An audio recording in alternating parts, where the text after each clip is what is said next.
All right, hello everyone, and welcome to the October A2NewTech. How's everyone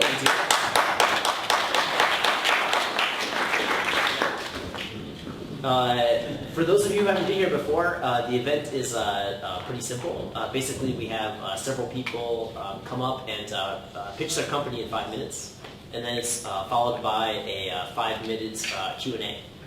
In between the presentations, we have a little bit of time, so if you have community announcements about upcoming events or companies that are hiring, there's an excellent time to get those in. We'll probably try to do that between the second and third speaker teammates. I like to sort of start out every A2NewTech. Well, I guess I should introduce myself first. I'm Zach. I'm a co-founder of OLARC here in Ann Arbor. But yeah, I like to get to know the audience a little bit. And so I'm wondering, who here has heard of the Kaufman stair-step model of entrepreneurship before? Okay, excellent. I get to teach you guys something new today. So the basic idea is that entrepreneurship is not something that you just start doing and then that's it. It's something that sort of evolves over time, and they sort of divide it into a series of categories where there's sort of the idea stage. You're still trying to figure out exactly what might be possible, what idea you might want to pursue. There's sort of the garage phase where you maybe have 1 or 2 committed people starting to pursue the idea.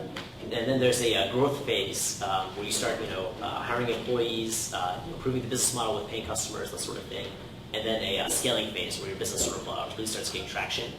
And so I'm just wondering, for you guys, how many people think that they're sort of in the idea phase, still exploring various ideas of entrepreneurship, not exactly sure what they might be doing yet?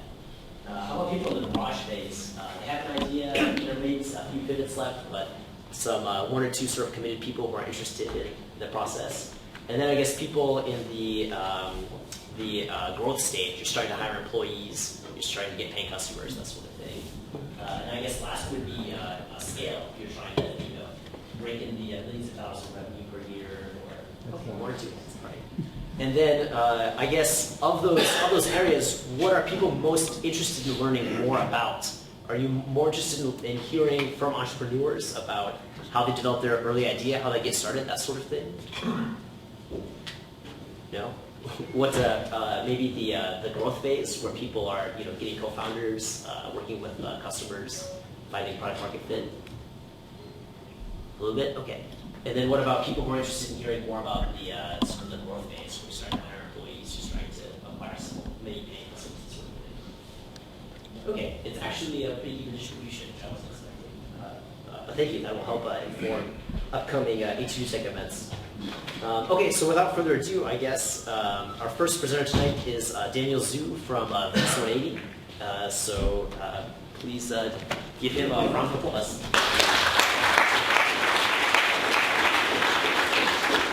Thank you, everyone. Good evening. My name is Daniel Zhou. Today I'm going to represent my team, BuhzHyve, to give you a brief introduction to our product, BuhzHyve.com.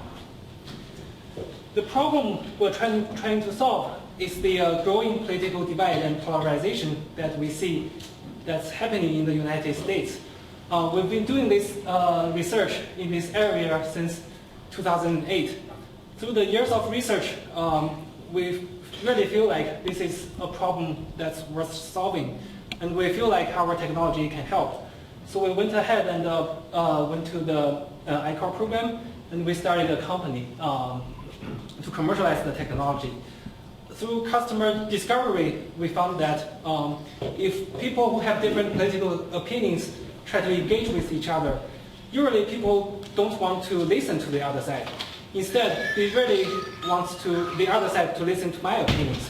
So that gives to the idea of Views 180. Next, I'm going to show you a 2-minute video about the idea.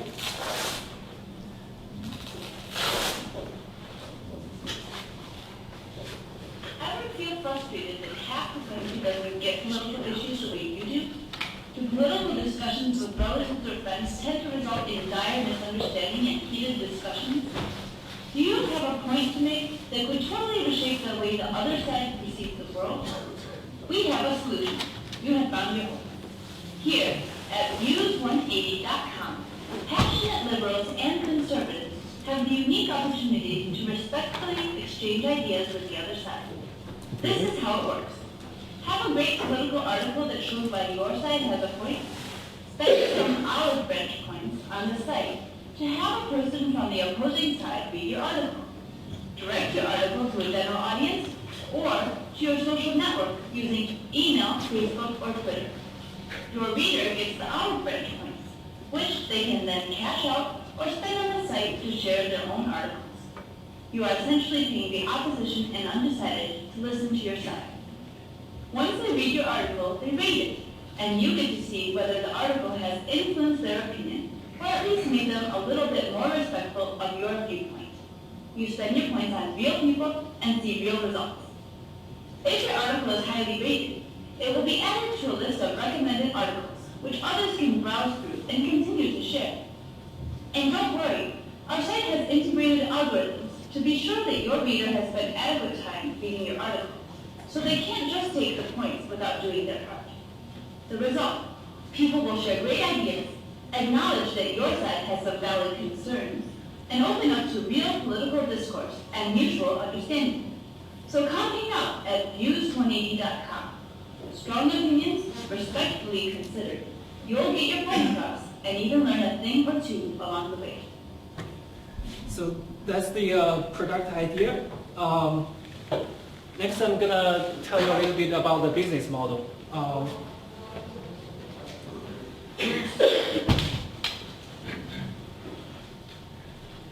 Sorry.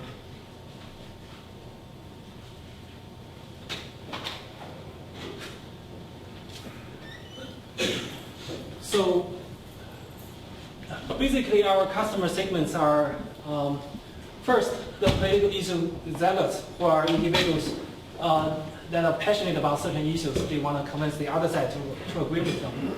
The other customer segments are advocacy groups, such as AFL-CIO or the National Rifle Association. What are our values to these customers? For the individuals, they can use our platform to make political oppositions or neutrals to listen to their opinions, and then they can see how they change. You might ask a very valid question that why they want to use our system rather than just share articles on Facebook for free. The value here is that when you share article on Facebook, people don't necessarily read your article. And also, you don't know whether your article are going to convince them or not. But using our system, they can pay points to their readers to give them more incentive to read the article, and also they can find convincing articles to share to the readers. For the advocacy groups, this is basically as a platform they can use to pay their audience to read their opinions, and also they can use our data. Sorry. So the revenue here, we're gonna get points purchase from individuals, and also we can sell data to political organizations. That's how we earn revenue. Right now we're at the garage stage, so we'll be building a prototype to launch at the end of October. But in the meantime, I really want to get some help from you guys in terms of making connections and giving us feedback. If you know anyone who wants to solve this problem of reducing political polarization, come and talk to me and make sure to grab my card. Here are some more information, and these are the people that will make things happen. Thank you.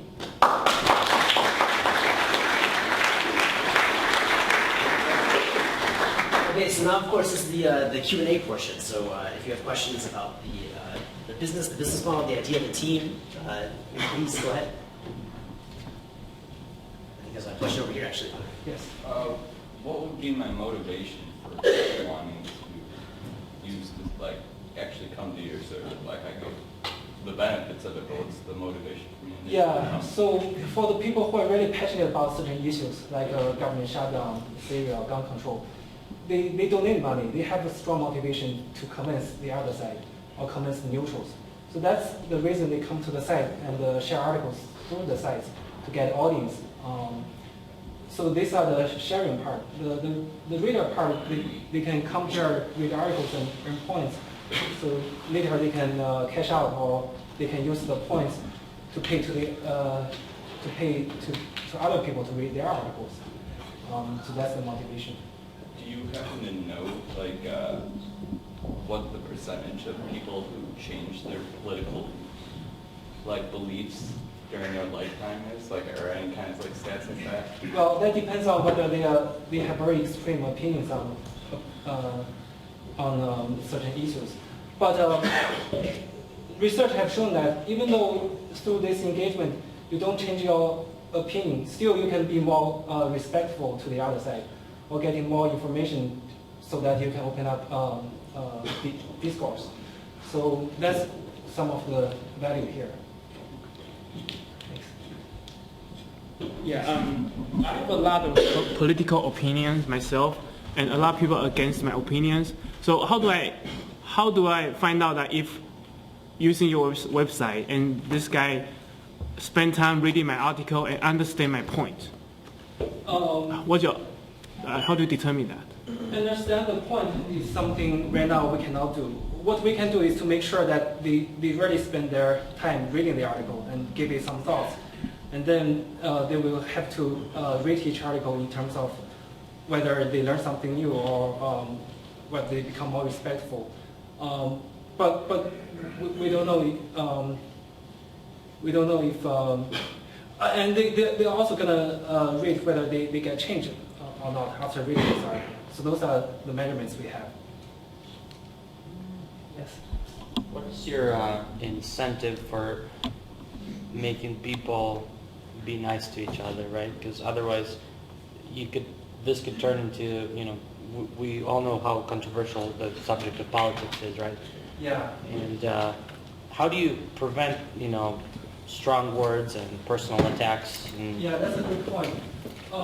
One purpose of the audio branch points is a signal to show to your readers that the person who shared this article really wants to share a good article with you. Because it's not like I can just share anything. When I share an article, it costs me. So when I share an article, I better be sure that the article has good quality, it's well written. And the name Olive Branch points kind of try to elicit respectful discussions between people.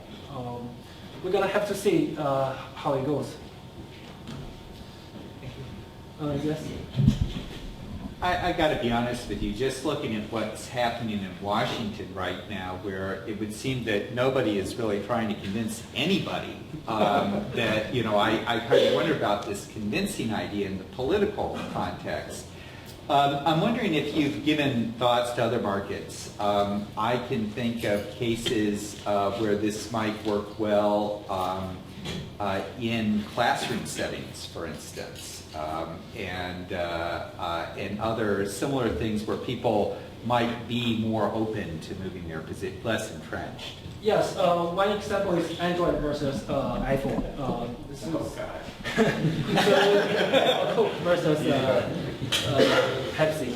But we just want to try with the political arena first.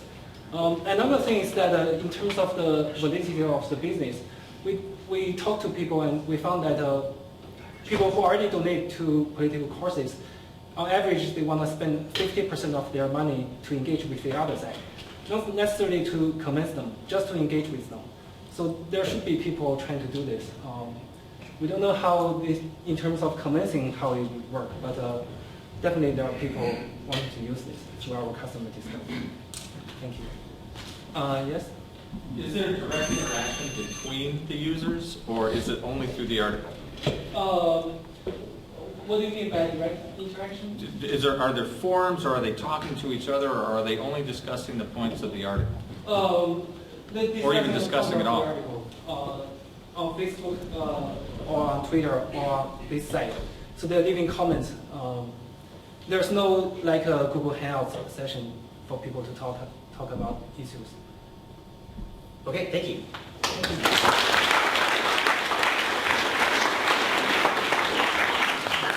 Okay, well, our next speakers are getting set up. I just wanted to quickly thank our two sponsors.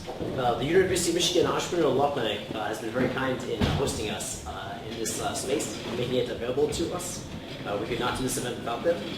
And then also, A2Geeks is sort of a meta organization in Ann Arbor that supports a wide range of interesting activities, including Ignite Ann Arbor, which I believe is coming up sometime in November. And so for more information about A2Geeks, you can check out a2geeks.org. What else is going on here? I think that's about it. Please have your community announcements ready for after these guys present. It looks like they're set up, so please welcome our next speaker, BuhzHyve.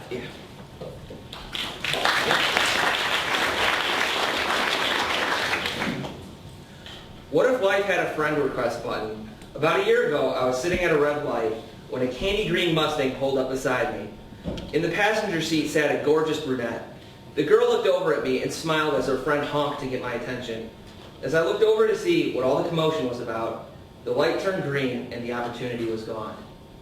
Isn't it a bit outrageous that with the power of social networking, you can befriend someone in Africa with the click of a button, yet, until now, there is no smooth way for you to exchange contacts with a cute girl smiling in the candy green Mustang just one car over from the red light? What if that girl was your dream girl, or the best friend that one day may save your life? How many connections are lost in translation every day? We walk down hallways with hundreds of people passing us by, and we think nothing of it. How many lifelong friends, romantic interests, or business partners have you passed today alone? You will never know. How many connections are lost every day worldwide? Millions, billions, trillions. Most people don't like thinking about it because it's one of those questions so big that you don't want your brain to think about it. Now, what if I told you we could solve that mind-melting problem by allowing you to remember everyone you've been around in the last 48 hours? You might call me crazy, but I call it BuhzHyve. Alright.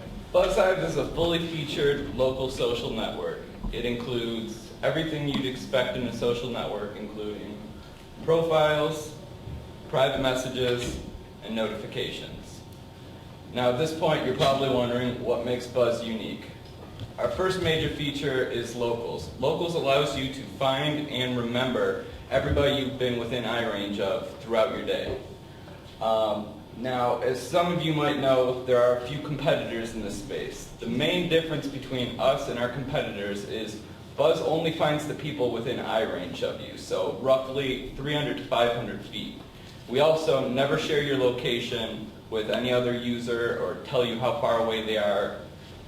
It's just a set location. And as an added privacy feature, we also added in filters, so you can filter by things like age, college, mutual friends, interests, major, sororities, and fraternities. Next, we thought there was a problem with the friendship system. If you think about it, like right now, the way social networks are set up, it's kind of like a switch. But in the real world, friendships are sort of like a spectrum. So we decided to try to create something that mirrored real world friendships. That's why on Buzz you can request users as a friend or a familiar. Familiars being kind of like friends on a trial period. Alright, we also incorporated feeds. Now we have our public feed, which displays user information approximately 5 miles around from where you are, and also at the college that you attend. In addition to that, we've added familiars and friends feeds, which explain themselves, and feeds for hashtags that you subscribe to. The cool thing with this is you can view each separately, or all of them at the same time. We've also added in the quintessential hashtag. It's become a language of its own, and we wanted to harness its power.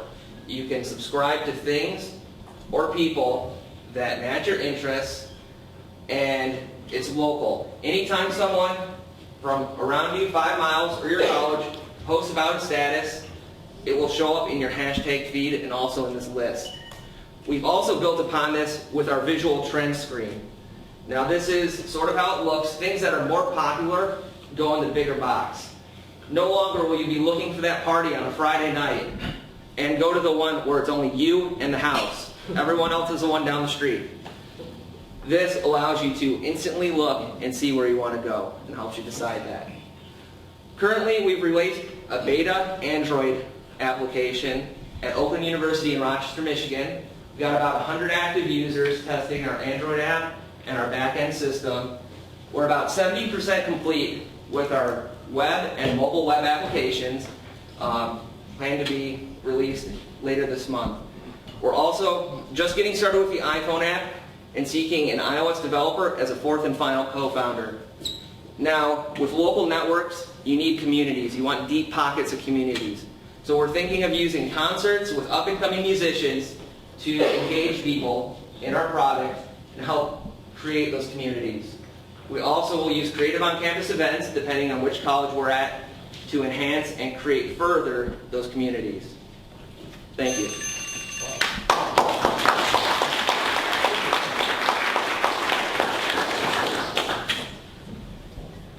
Questions?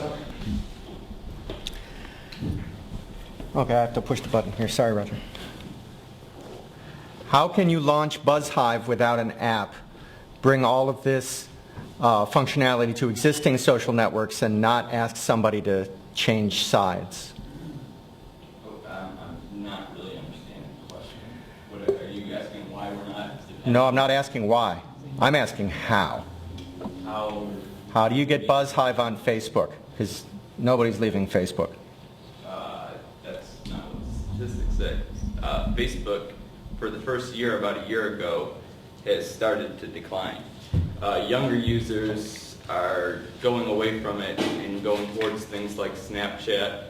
Circle alone, like Circle's one of our competitors that does something similar, but they find people within a few miles of you and they tell you the location, and there's no timeline of it, and there's a lot of different features, but they just reached over 1 million users in the last month, and there's other examples too. I mean, I believe that social network, like Web 1.0, was all about replacing the real world activity it represented. And mobile has been all about enhancing the activity, and Facebook really hasn't moved on that. That's why. Answer the question for Snapchat or Circles. What's the question now? How do you give them BuhzHyve on their platform without asking them to leave where their social network already is? How do you get them? First it was Facebook. Get rid of Facebook. Okay. Doesn't matter. Somebody has an existing social networking platform that they are already signed into and have all their friends lists on. Yeah. Are you asking them to do it somewhere else? If I may, what Roger might be saying is that you sort of have a set amount of time each day you might be interacting on social networks. Why are people going to choose BuhzHyve over Vine or Snapchat or? What we're looking at doing is, go ahead, Well, you have an answer already. Right now, Facebook is like a never-ending high school reunion. I mean, I think that you should know more about the people that you pass by every day, that you're around on a daily basis, than some guy you went to high school with 10 years ago you haven't seen in 10 years. That just makes more sense to me. Like, if you could know more about that secretary that you pass every single day. Think about people in classrooms. You sit in a classroom with somebody for months, months, and you don't get to know the people around you, usually. You don't get to know every personality in that room. Shouldn't there be a way that, you do get to know them? Are you, I mean, For now, in the end of your Let's see if you got question. some other questions. So I've seen a couple of apps like this before. You guys mentioned Circle, it's one of them. It seems like with the proximity-based ones, they usually take a really hard turn towards dating applications. Are you guys going to be pursuing that? Are you going to because you did keep mentioning business partner, friend. Are you guys going to try to bring, I guess, a more wholesome? We're trying to avoid the hookup app. Yes. Okay.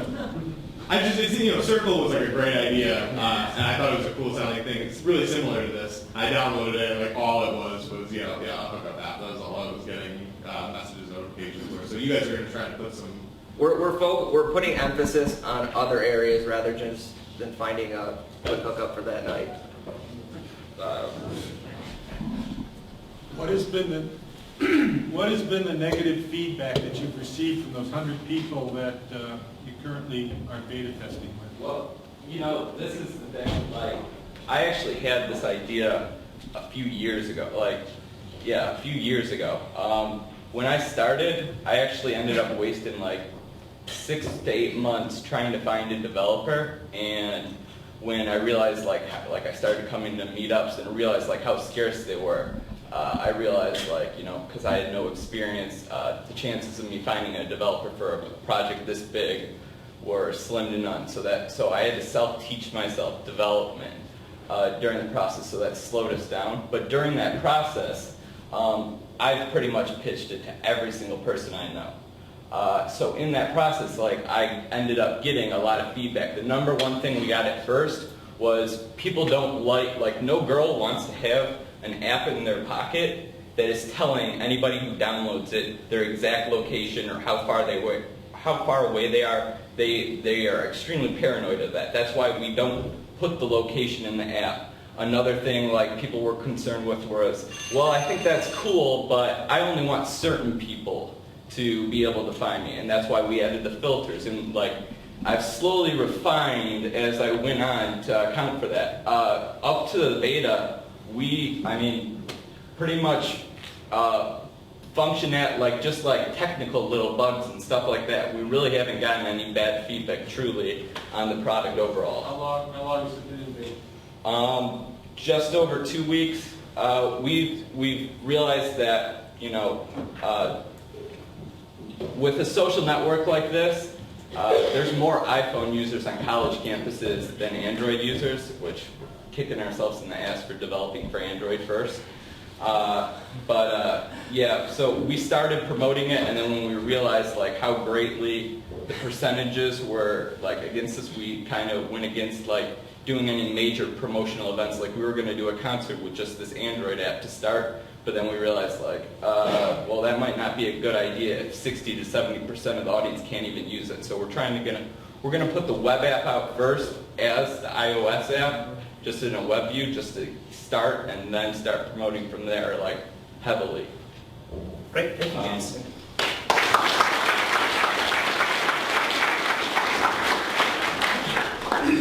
Okay, in many ways this is the most interesting part of the evening. Community announcements. What events are upcoming over the next month? What sort of hiring opportunities are there? Yeah. Hi, I'm Ed Carlson. I'm here representing GLEQ, which is the Great Lakes Entrepreneurs Quest. GLEQ offers Michigan New Ventures entrepreneurial education, one-on-one coaching, connections to resources, exposure to investors, and a statewide business plan competition. Business plan competition is open right now for applicants. It's open until the end of the month. The competition does result in cash awards for people. You're matched with a coach, and the actual documents that are due for the competition aren't due until the middle of December, so you've got plenty of time. If you're interested, there's some bingo cards at the end of each table. Pick them up on your way out. Thank you. Yeah. It sounds like Dan's from Views 180. You went through the GLEQ program as well? I haven't applied, but we'll definitely check it out. Oh, sorry. We've done it before. Yeah. Okay, I'm Bud Gibson, and I started the search marketing program at Eastern Michigan University. And I wanted to come here and make everybody aware of a workshop that we're going to be doing November 22nd, the Search Marketing Workshop. Right now we're running a special, $25 to attend. You get a half day with experts from Google, Quicken Loans that spends $6 million a month on Google AdWords, plus social media. Now, who is this really appropriate for in this room? If you're thinking about developing a market, so you're in stage 3 of Zach's 4-stage model, this is a perfect way to go. You get not only the ability to develop customers, but to research them with all of the data you get online.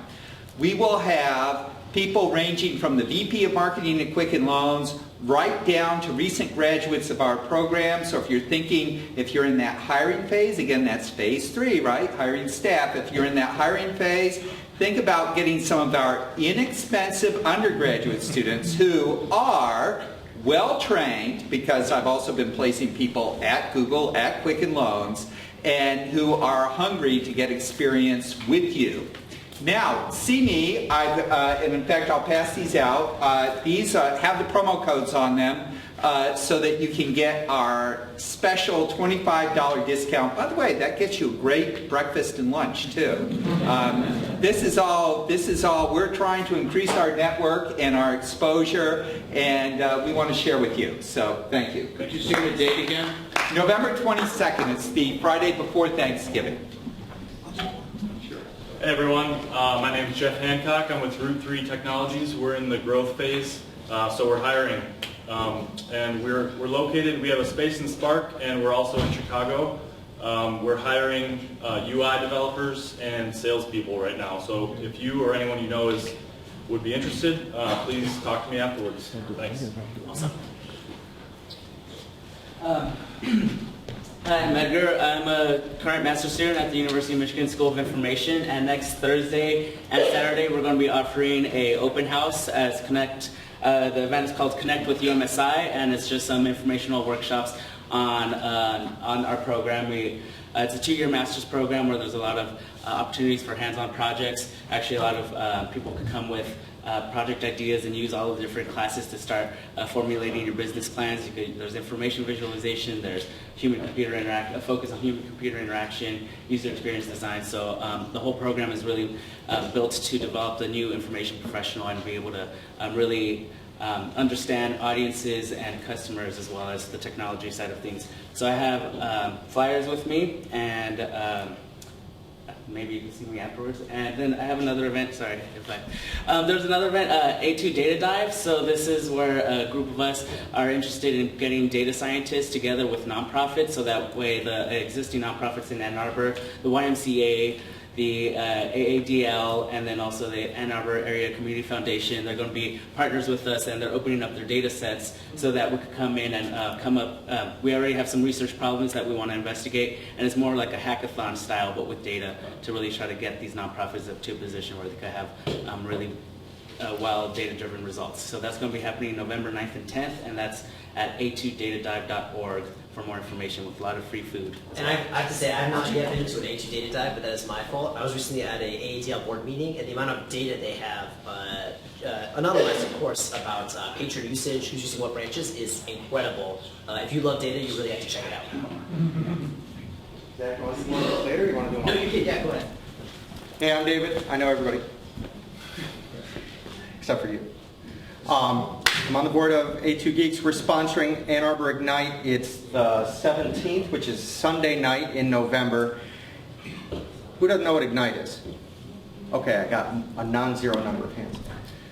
It's a 5-minute presentation with 20 slides. It's PowerPoint performance art. It's what you see these companies up here doing, only the slides just run every 15 seconds. You can talk on any topic that you want.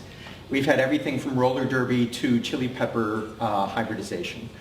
Point is that unlike, say, Bala Lab, we're not there to argue, we're there to enrich everybody else and share what our passions are. And 15 of you will be the ones who are going to present to this, because there isn't like a long bench full of folks doing these PowerPoint presentations.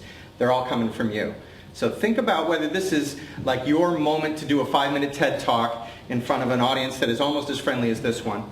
And go to igniteannarbor.com, fill out a very quick 8-question survey about what you want to talk about, and do it by midnight Thursday, because Friday we're going to get together and pick those talks. Any more details, go to igniteannarbor.com. Yes, Tina? Do you keep the submissions from last time? Roger. Yeah, if you go to igniteannarbor.com, there's a list of all the prior 7 Ignites with videos available. No, that wasn't my question. I submitted to speak in a previous one. Oh. Was it selected? My submission still in there? Oh, I don't know. I would definitely resubmit. Yeah, resubmit. Yeah, resubmit. Absolutely. In fact, say when you resubmit that you submitted before. For the sympathy vote. No, I can't imagine why we wouldn't have you, honestly, Tina. Well, I can tell you why, because in past years we've had 30 just phenomenal speakers present. It is very hard, just trying to figure out which of the 15 people are going to present. And so, please, if we can't squeeze you into one, please do not take it personally. We'd love to have you. So. What's the date of the meeting? December November 17th, Sunday night, 7 o'clock, Blau Auditorium in the Ross Business School. Okay, I think we have 2 more announcements. I'm gonna keep Okay, I'm out of here. Thanks. Thanks, Zach. My name's Tom Barker. I'm with RealTrack.com. We are in stage 4 that Zach talked about. We're scaling right now. So we are taking our company from here and going to multiply it by 4 times over the next year. It is an enterprise resource planning software product that services machine shops across the country. We are looking for technical sales and support people right now and mobile app developers. If you're interested, see me, I'm up over here. Thanks. And one last announcement. Hi everybody, I'm Maria Lalonde with BuhzHyve. We're a tech startup accelerator that helps people to launch innovative growth-oriented startups. We're a nonprofit that was founded by Dan Gilbert with locations in Detroit and Cleveland. As a lot of you guys know, we've in the past offered up to $25,000 in seed funding, plus all of the advantages of being part of our network, but we've just increased that to $125,000, so a really neat new benefit that we have.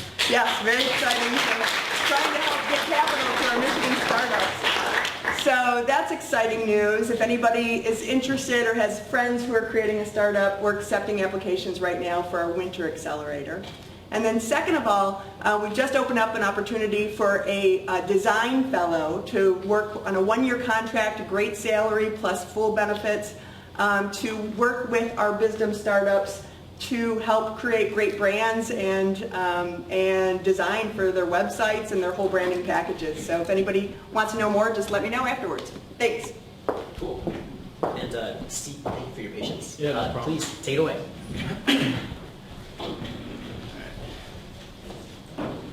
All right, hi everyone, thanks for coming out. I'm Steve Sherman with You Know Why, and I'm going to talk about how we're helping home energy auditors better engage with their clients.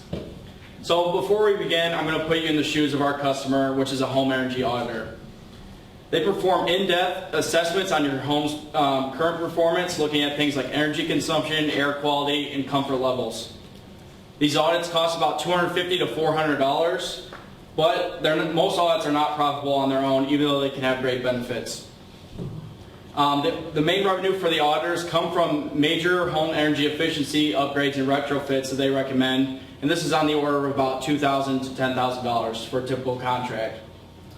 So the problem is the low conversion rates from these initial audits to the upgrade contracts the auditors themselves also service. This is due to the fact that auditors are busy auditing houses, generating their reports and findings and recommendations, and ultimately actually installing and retrofitting homes. So they really lack the time and resources to further interact with and engage their customers. From what we've talked to, most of them, their only point of sale is at the initial audit. But a lot of homeowners tend to be worrying about things other than their home's energy consumption at this time. So the solution we're looking to develop is to increase the homeowner engagement before the initial audit by leveraging behavioral science. So you're probably thinking, okay, what do you mean by behavioral science? There's actually quite a bit of research in this space on how you get people to care about and better engage with their home's energy consumption. Leading clean tech startups like My Energy and O-Power are kind of the poster childs, and they leverage tactics such as personalization, real-time consumption data, comparison to similar homes, framing and risk preferences, and then the obvious potential savings and comfort improvements. The value to the home energy auditor, the homeowners are more engaged and educated. They're offering a differentiated audit service. They have more interactions with the homeowner as well as more data on the home's consumption. All this we hypothesize will lead to increased conversions for those upgrades and retrofit, which their business really depends on. For the homeowner, they gain more insight to their home's performance. They get a customized service from the home energy auditor. They're more informed about making that major multi-$1,000 home improvement decision. And they're also aware of other options that coincide with the auditor's recommendations. So we're actually going to run a short experiment after the presentation's over. It's just 3 questions, 1 minute, to basically show people the effectiveness of leveraging behavioral science, and I'll post the results on A2NewTech, this specific event page. So back to the business side, the U.S. Spends about $20 billion per year in home energy retrofits. This includes people that just go to Home Depot and buy an LED. About $500 million is spent through the specific home energy auditor market we're looking to capture. And then the total addressable market for our software service is about $5 million per year based on the 250,000 audits that happen in the U.S. So it's not a huge opportunity, but we're looking as this way to get our foot in the door to the much larger market of which home energy auditors are on the front lines of. So the team currently consists of 3 co-founders. I'm Stephen Sherman. As I mentioned, have a background in entrepreneurship and energy systems, and have worked at Huron River Ventures and the Hyundai Tech Center. My co-founder, Jack Dean, is also here. He's a Ross BBA graduate and worked at Air Liquide as a business analyst. And we're also working with Edwin, who's got a background in psychology and has done work in behavioral science. Our timeline and ask, we've done a lot of customer discovery up to this point, been able to gain traction enough to invest in minimum viable product, which is scheduled to be done November 1st. We're setting up a pilot program with local auditors that we've spoken with before and have a relationship with, basically to test the effectiveness and gather feedback. And our goal is to have first paying customers by the end of the year. We're looking for a technical co-founder to further development and refine our product, as well as feedback or mentorship from anyone with experience in clean tech and software development. So our mission, I kind of talked very details about how our home energy auditors business works, but zooming back out to a high level, Stephen Chu's been quoted as saying energy efficiency isn't just low-hanging fruit, it's fruit rotting on the ground. President Obama even issued a new goal for America to cut the energy wasted by homes and businesses in half in the next 20 years. And we think we fit into this by empowering homeowners to make smart decisions about their and improve their home's energy use while growing business for home energy auditors. So I think it's 5 minutes of questions and feedback, and then I'll pass out the very short quiz. Thank you.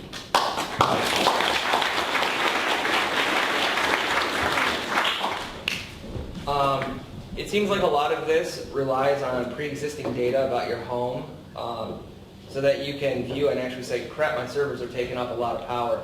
How are you planning on collecting this data? Is it hardware that will be installed by your company or provided by the auditors? And if so, how long will that hardware be left at these homes? So that was actually the direction we were looking to go maybe 6 months ago. And we found out that most auditors don't make a second visit to the home. They try to make the sale on the spot. To more directly answer your question, there's something known as Green Button Initiative. It's basically a way for third-party applications to tap securely into prior home energy consumption. DTE Energy hasn't yet adopted it, but I think there's about 30 utilities in the U.S., and that's basically the standard for collecting that data. Okay. In the back. What's the business model? Like, do you charge the auditors a subscription, or do the homeowners pay a subscription? Like, who's making money here? So the person that pays us directly is the home energy auditor on a per audit basis.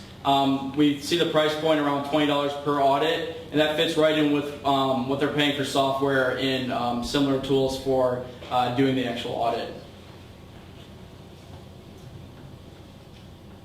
And then that $250 to $400 number I mentioned at the beginning, that's what a homeowner who opts into the audit actually pays directly to the auditor. So the idea is that they can get more attempts to sell because the homeowner will be checking in on this portal. Is that kind of the idea, that the homeowner checks the portal? Yes, the homeowner will be checking the portal. There's also a side for the auditor to kind of interact with them. So, I guess my question is, what benefit does the homeowner have from checking in on the portal? So before they're making that $2,000 to $10,000 home improvement decision, basically more insight and information about how their home's currently performing and how that major upgrade can improve their home's value, comfort levels, energy consumption. things like that. And isn't that data already provided by the energy provider on their website? I mean, you can just go there and look how your home has been doing for the last 5, 10 years, 5 years. from utilities, Yes. it really depends on what specific utility you're talking about. Some have a little more engagement than others. The one I'm familiar with is DTE, obviously. And they do have some energy analysis. From my understanding, I think they only go back a year and not quite as much insight as a home energy auditor provides.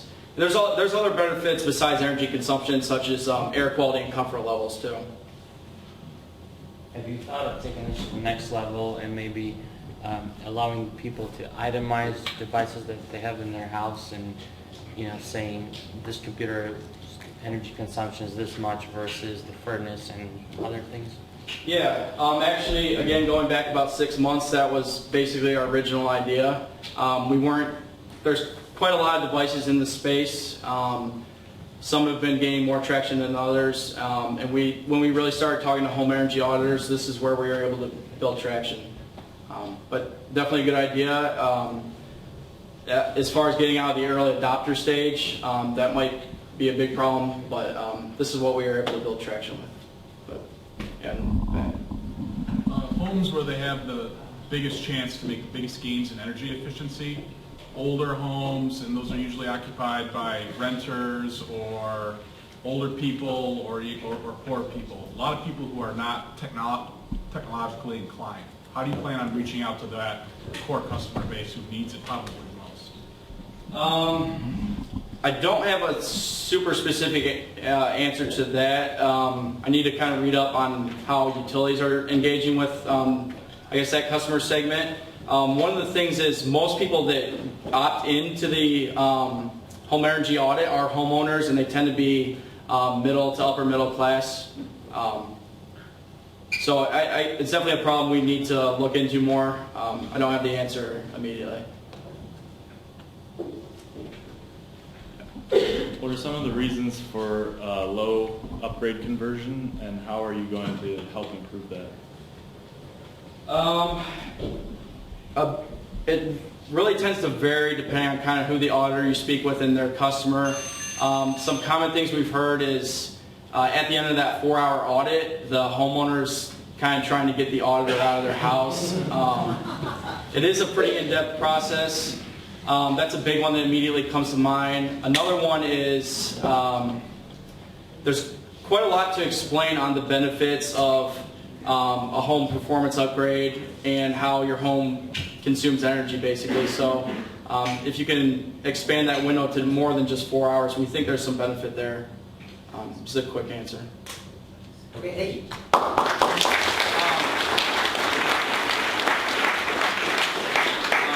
So I'm going to pass these out. It's just 3 questions. Answer them quickly. There's no really right answer. And then if you can just turn them into me at the end, I'd appreciate it a lot. And I'll post the results on the event website. So thanks again. We do have a bit of decision to make about the next A2NewTech. And just to be clear, this 4-step model that I was talking about earlier was from the Kaufman, the Foundation of Entrepreneurship. I didn't invent it, but thank you for the credit. And so if we had to decide between finding a nice venue to go and drink some beers and talk and hang out together, or getting some people to talk about one of these particular stages, what, hands for beer? For the November meeting. For the November meetup, yeah, that's right. And then hands for, hearing some people talk about these stages more in depth, I guess. Okay, I think beer's winning that. All right. Thank you for your feedback, everyone. Thanks for coming by. Please feel free to stick around and harangue the speakers with more questions. And otherwise, I'll see you next month.